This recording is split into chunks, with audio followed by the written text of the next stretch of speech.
But the two cases that really got us, first of all, there was a false flag attack in London in 1994, where a car bomb exploded outside the Israeli embassy in the centre of London.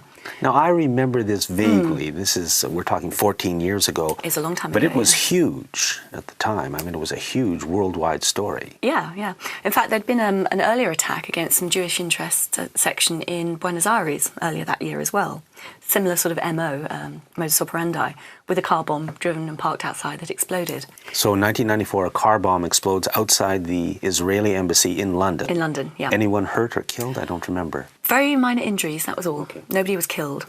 And it was a very sophisticated device. It appeared to eat itself, eat all the forensics. Now, this is very, very rare. Even the IRA, which is a very sophisticated terrorist organisation, could not make bombs that effective. So it looked like it, sort of fairly technical person had put that together. But what emerged from that, the senior MI5 officer who was in charge of the investigation into it and had seen all the evidence but also all the intelligence, which isn't necessarily admissible in court, wrote his formal assessment at the end of the case. And he said he reckoned that Mossad, the Israeli external intelligence agency, had bombed their own embassy. A sort of controlled explosion outside the embassy. And as I said, that was a senior MI5 officer. That was his formal verdict. If you read that on the internet now, you would say that sounds like some mad conspiracy theory. But it wasn't. This was the official position of MI5. And he said that they did it for two reasons. One, they were always hassling MI5 for increased security around their embassy and other interests in London.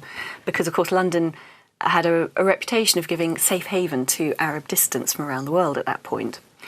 And MI5 kept saying, well, there's no reason to increase the threat assessment. You don't need extra protection. So letting off a controlled explosion outside, of course, they immediately got what they wanted there. But crucially, two innocent Palestinians were arrested, charged and convicted of conspiracy to cause that attack. And they were very active in a Palestinian support network in London, political campaigning for the people on the West Bank and the Gaza Strip.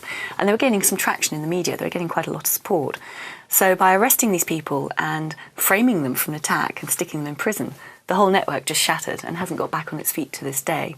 So that would be a clear political advantage for Mossad to have achieved in London by framing these innocent people for an attack which was carried out by Mossad. Where are these two people now? They're still rotting in prison.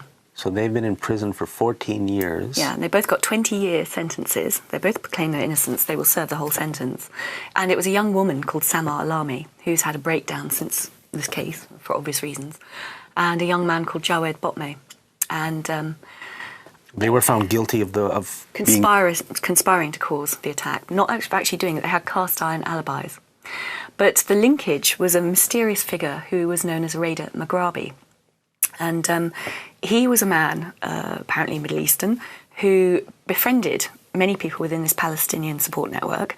And Jawed Botme knew a little bit about second-hand cars. So Raider Maghrabi asked him to go along to an auction and help him buy a second-hand car. So Jawed did. This was the car that was used in the explosion. This was the linkage that pulled these Palestinians into the case. And of course, during the investigation, Raider Maghrabi just disappeared. So the speculation would be that actually this guy was a Mossad person.